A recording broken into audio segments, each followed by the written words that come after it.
mi trabajo de investigación. Desde que comenzamos con la elección del tema, yo sabía que quería hacer algo que esté relacionado con el amor, porque desde que soy muy chica siempre fue algo muy presente en mi vida y siempre me interesó mucho todo lo que tenía que ver con él. Me gustó mucho desde ver películas de amor, leer libros, escuchar historias o simplemente hablar sobre el tema. En un principio mi trabajo iba a ser solo sobre el amor romántico, ya que es el que más me gusta. Me encanta la idea del enamoramiento y de cómo sucede que entre todas las personas que hay en el mundo, dos se enamoren y decidan que son el uno para el otro. También me interesa la idea de la media naranja y si está bien, buscar a alguien que te complete. Sin embargo, me di cuenta de que aunque el amor romántico sea el que más me guste, me interesan todos los tipos de amor. Porque aunque no sea el mismo, el amor que uno le tiene a su familia, a sus amigos, a su pareja o a su mascota, es amor en fin, y eso es lo que me interesa. Profundizando sobre el amor fue que me encontré con una nueva emoción, el miedo. Esta también siempre estuvo muy presente en mi infancia, en donde en muchas ocasiones me paralizaba y me frustraba al no poder hacer algo por miedo. Y muchas veces el miedo me impidió poder conectar con el amor. Por esto es que decidí relacionarlos, porque el miedo muchas veces no permite que hagamos cosas que mediante el amor sí podemos alcanzar. La pregunta principal que guió mi trabajo fue: ¿cuál es el vínculo entre el amor y el miedo? Otras preguntas que me surgieron fueron si lo vivido en la infancia influye en la forma en la que sentimos al amor y al miedo, y si el miedo limita la capacidad de amar. Para comenzar a responder mis preguntas, primero tengo que definir qué es el amor y qué es el miedo.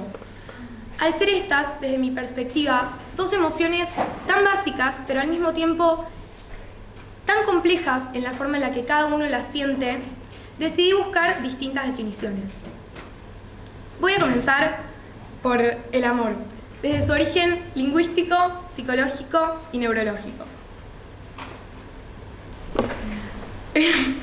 Según la RAE, el amor es una emoción muy intensa que nace de un sentimiento de insuficiencia, el cual genera la necesidad de unión con un otro. También está definido como un sentimiento de afecto y de entrega hacia otro. Para la psicología, el amor es un estado emocional complejo, el cual conlleva una combinación de sentimientos, pensamientos y comportamientos dirigidos hacia otra persona, con una fuerte parte de apego, intimidad y deseo. No es solo una emoción en sí, sino que un conjunto de procesos psicológicos que interactúan entre sí. Esta forma de definir el amor viene de varios estudios que se hicieron en la psicología desde mediados del siglo XX. Primero que nada, investigadores como John Bowlby, un psicoanalista británico, explicaron que el miedo es una necesidad básica que todos necesitan en sus vidas para poder sentirse seguros. Por otro lado, Freud, considerado el padre del psicoanálisis, decía que para él el miedo era una forma en la que se muestra la libido, entendida no solo como deseo sexual, sino como una energía con la que nacemos y que impulsa lo que hacemos y sentimos. Al crecer, esa energía deja de centrarse en nosotros mismos y empieza a dirigirse hacia los demás, poniéndose cada vez más en nuestras relaciones. Desde la neurociencia, Helen Fisher, una reconocida antropóloga y bióloga experta en el amor y en relaciones humanas, realizó varios estudios de psicología y neurociencia usando resonancias magnéticas, mostrando lo que le pasa al cerebro cuando se produce el enamoramiento. Descubrió que se activan áreas que producen dopamina. Esta es una sustancia que genera el cerebro cuando hacemos cosas que nos gustan o nos dan placer, como comer, escuchar música o hasta lograr algo que queríamos lograr. Si bien esta nos ayuda a poder disfrutar de las cosas de la vida, cuando se vuelve excesiva, se convierte en una adicción a placeres instantáneos, al igual que pasa con algunas drogas. También descubrió que ante situaciones de rechazo, se activan áreas parecidas a las que generan la ansiedad por consumir en una adicción.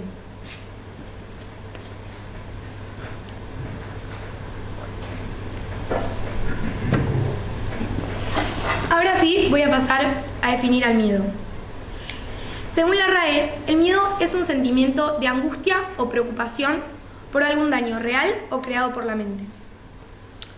Para la psicología, el miedo está definido como una emoción básica que es necesaria para la vida, ya que nos protege. Esta surge cuando interpretamos algo como peligroso o amenazante, aunque pueda o no serlo. Por esto es que se dice que el miedo enferma, porque tener miedo de aquello que no sucedió, pero nuestra cabeza creó, trae una gran sensación de angustia, ya que nuestro cerebro no logra diferenciar entre lo que es real y lo que no. Por ende, si nosotros siempre estamos creando escenarios en nuestra cabeza sobre cosas que nos preocupan o nos dan miedo, nuestro cerebro lo cree hasta el punto de hacerlo real. Freud diferenciaba el miedo en dos tipos. Por un lado, el miedo realista. Es el que surge ante algún peligro concreto, como por ejemplo que un perro te ladre en la calle. Y por otro lado, el miedo neurótico o angustia. Este surge por algún conflicto interno, que muchas veces se dificulta identificar. Él también decía que los miedos estaban muy vinculados a los traumas de la infancia, situaciones impactantes o dolorosas en la vida de un niño, que están guardadas en el inconsciente, lo que provoca que aparezcan de repente de manera inesperada, en forma de fobias o ansiedades.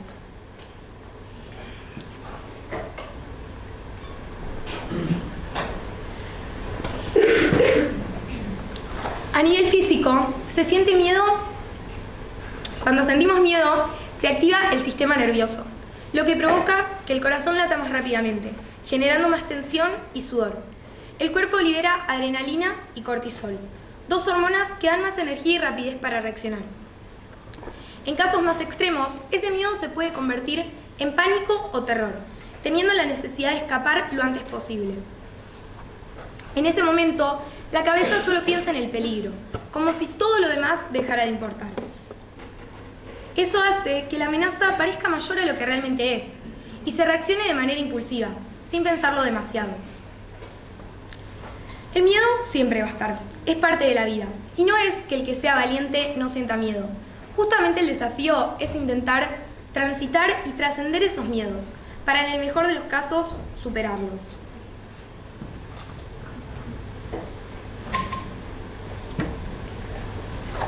Ahora, después de haber definido al amor y al miedo desde la psicología y la neurociencia, me parece importante retomar una etapa particular del amor, que todos reconocemos, pero que en muchas ocasiones puede confundirse con otras emociones.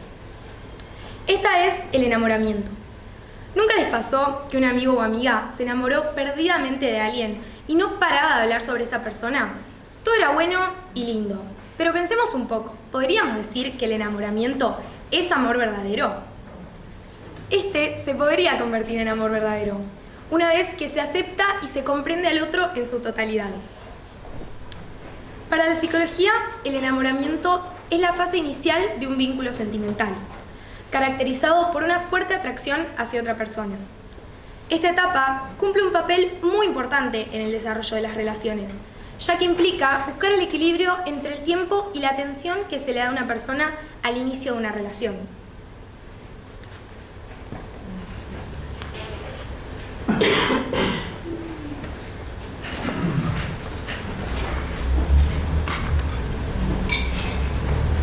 La socióloga Zoila Alireza Nejad observó que en la sociedad actual es cada vez más común que los vínculos sentimentales sean más superficiales, más cortos y que la gente le tema más al compromiso. Esto tiene que ver con que hay una idea muy fuerte de libertad y de no estar atado a un compromiso permanente. Sin embargo, esta idea de libertad muchas veces hace que parezca que una relación fuera un encierro, una atadura o hasta un obstáculo, cuando en realidad esta debería ser una elección, algo que acompañe nuestra vida y no que la limite. Otro aspecto que influye mucho es el peso del qué dirán. Muchas personas no se dejan llevar por lo que sienten por temor a ser juzgados. Si bien este miedo siempre existió, antes los actos de amor solían ser más sinceros, quizás porque la gente se preocupaba menos por la mirada ajena. En la actualidad, solemos anticiparnos a los posibles finales, a lo que podría salir mal, en vez de pensar en lo bello que se podría construir o en lo que podría comenzar. Así es que muchas veces se descarta la posibilidad por el miedo a que ésta no sea exitosa o a sufrir. Es esa proyección la que nos impide accionar. Es el miedo el que no permite que el amor nazca.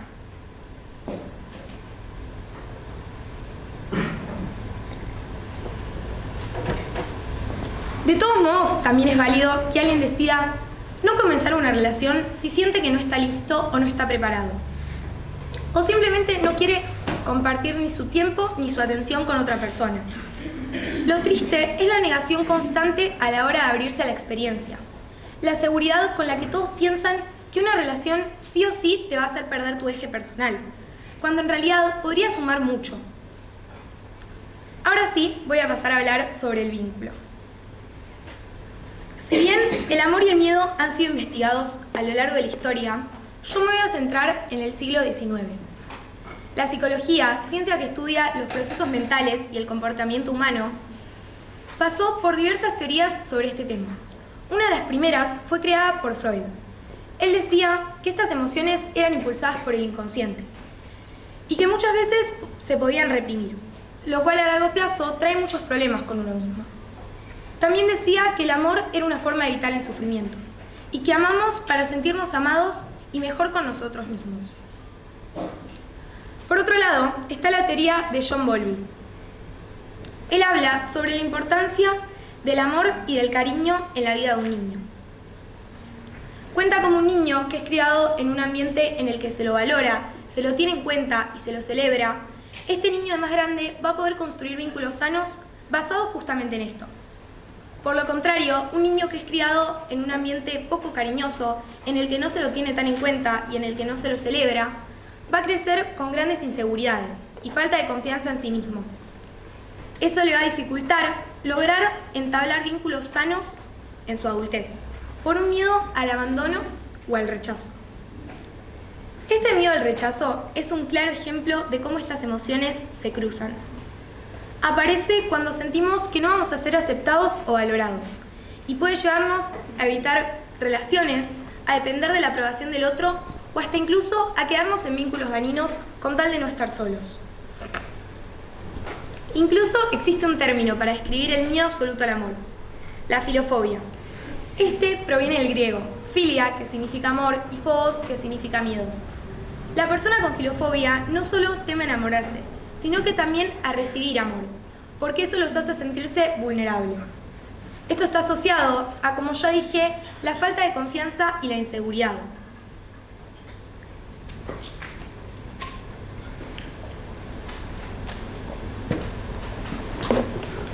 Retomando con el miedo al rechazo, pude ver que no siempre fue así.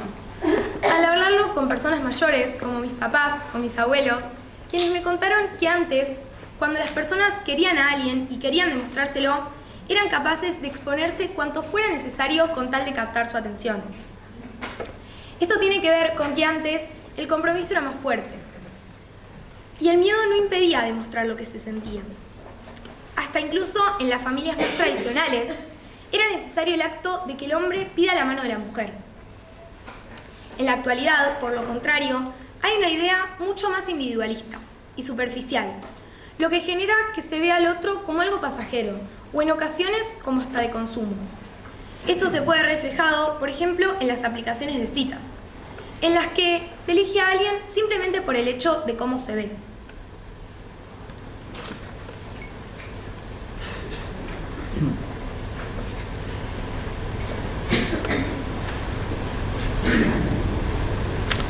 Algo muy importante para lograr entender bien al amor verdadero es poder diferenciarlo de la obsesión, ya que el amor, al ser un sentimiento tan intenso, muchas veces se confunde con la obsesión, porque cuando nos enamoramos, nuestro cuerpo libera hormonas que hacen que pensemos, sintamos y actuemos de manera distinta, que veamos el mundo de otra forma.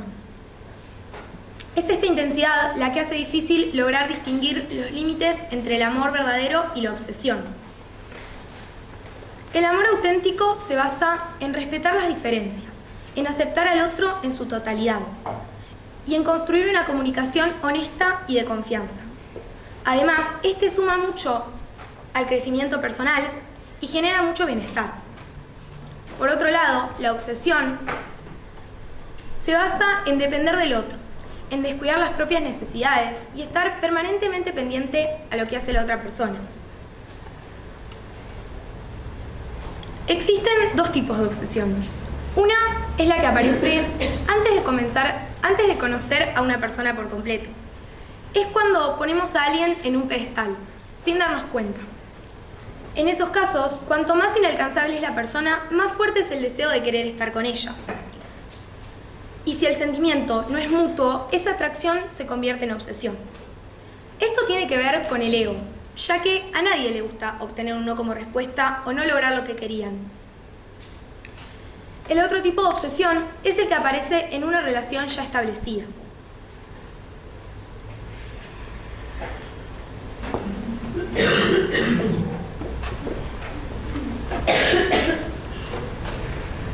Surge cuando una de las dos personas de la relación comienza a sentir celos excesivos, a querer controlar constantemente lo que haga la otra persona.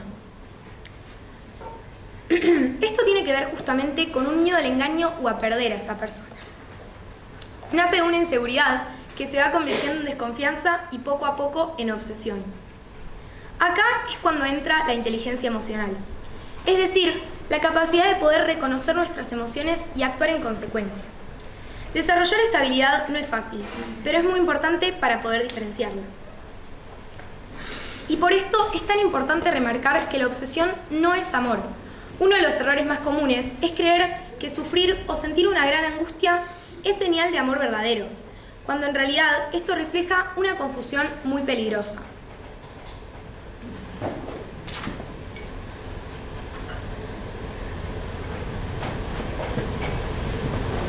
Todo esto que leí y estudié lo pude comprender mejor gracias a mi práctica en un hogar de niños en tránsito. Yo asistí al Hogar Esperanza, que queda en Florida, todos los martes de 3 a 5 de la tarde. Este, como ya dije, es un hogar de niños en tránsito, lo que significa que son niños judicializados que fueron separados de su familia por decisión de la ley y que vivirán en este hogar hasta conseguirles una nueva familia.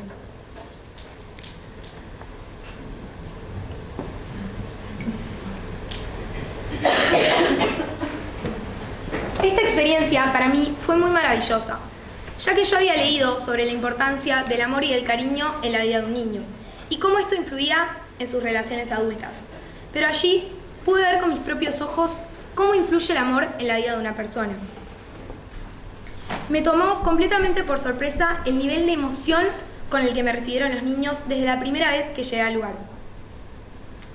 Ya que yo me hubiese imaginado que me iba a costar ganarme la confianza de los niños, que iban a ser más desconfiados, distantes o hasta incluso fríos conmigo. Tenía la idea de que por las experiencias difíciles que habían vivido, les iba a costar poder abrirse. Pero me encontré con algo completamente diferente.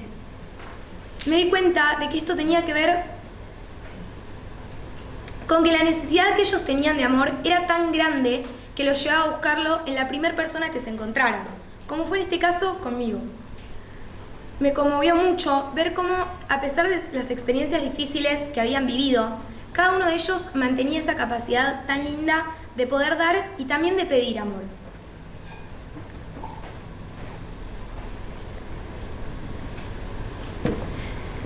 Esta experiencia me permitió confirmar lo que la psicología plantea, que el amor es indispensable en la vida de todos, porque nos da seguridad y confianza.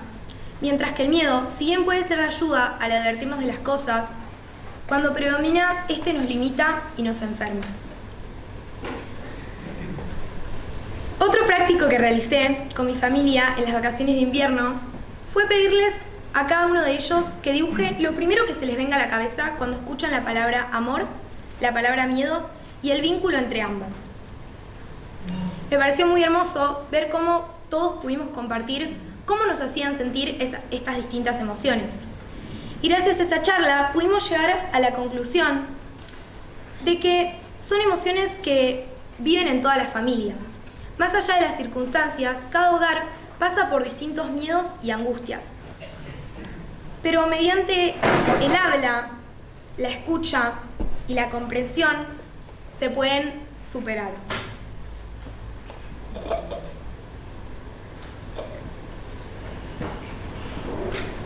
Para concluir, gracias a toda mi investigación, pude aprender muchas cosas.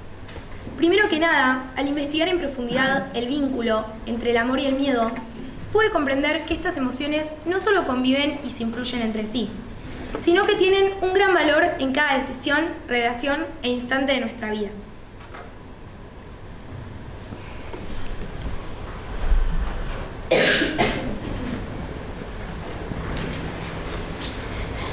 El amor, en todas sus formas, hacia la familia, hacia los amigos, hacia la mascota o hacia nosotros mismos, es lo que nos guía, nos da seguridad y nos impulsa a crecer. Mientras que el miedo, transitado y atravesado, logra guiarnos sin paralizarnos. Otra de las enseñanzas más importantes que me dejó este trabajo fue cómo nuestras experiencias de la niñez forjan nuestra capacidad de amar y de enfrentar nuestros miedos. La teoría de John Bowlby y mi experiencia en el lugar me demostraron que el amor, el cuidado y la atención que se le da a un niño es lo que hace que su confianza crezca y lo que le permite poder construir vínculos sanos cuando crezca. Por lo contrario, la falta de esta atención, cuidado y cariño puede dejar fuertes marcas en la vida de un niño, las cuales le van a influir a la hora de comenzar una relación. Otra cosa que pude ver mucho a lo largo de mi investigación fue que muchas veces creemos que dar amor es algo complicado, pero en realidad puede estar en los gestos más simples, como en una palabra amable, en un abrazo o hasta en una mirada atenta. También pude ver la importancia de la inteligencia emocional, al ayudarnos a reconocer nuestras emociones, a diferenciar entre el amor verdadero y la obsesión, y a comprender nuestros miedos y no dejar que estos nos definan. El amor verdadero es una elección consistente, que nos hace bien,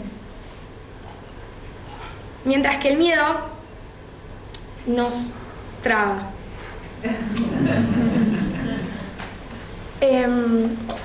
Al final, el amor y el miedo son grandes compañeros. Uno nos anima a confiar, a acercarnos, a vivir con intensidad y vulnerabilidad, mientras que el otro nos alerta, nos enseña a cuidarnos y nos recuerda nuestros límites. Comprender este vínculo nos hace poder vivir con más conciencia y aprovechar cada oportunidad de conexión y no permitir que el miedo nos robe la posibilidad de sentir, dar y recibir amor. Muchas gracias.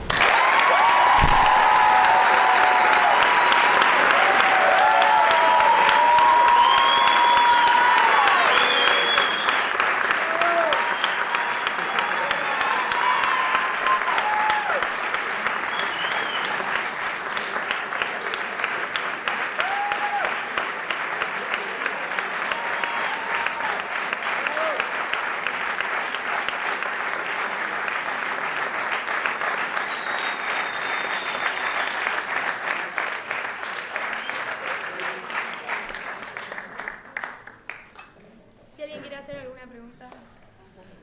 Oli. ¿Crees que existe el amor verdadero en relaciones abiertas?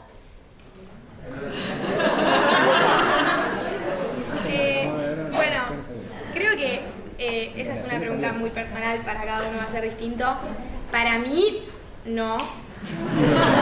Porque me parece que no sé, es como muy complejo, pero me parece que si amás a una persona de verdad, no tendrías por qué buscar otras cosas en otras personas, para mí. Quería saber si en este viaje de un año cambió tu manera de percibir el amor y tu relación con el miedo. Bueno, sí, obviamente que sí. Toda la investigación y todas las cosas que fui aprendiendo, siento que me hicieron cambiar mucho la perspectiva de las dos. Creo que la verdad que el miedo sigue estando siempre muy presente en mí, y muchas veces esto, ¿no? Como que me paralizo y me traba. Pero bueno, quizás ahora, entendiendo más cómo funciona el miedo y cómo se alimenta medio de lo que uno piensa, es como que soy más consciente y trato de convencer a mi cabeza, quizás, Y del amor, sí, también me cambió, pero bueno, no sé.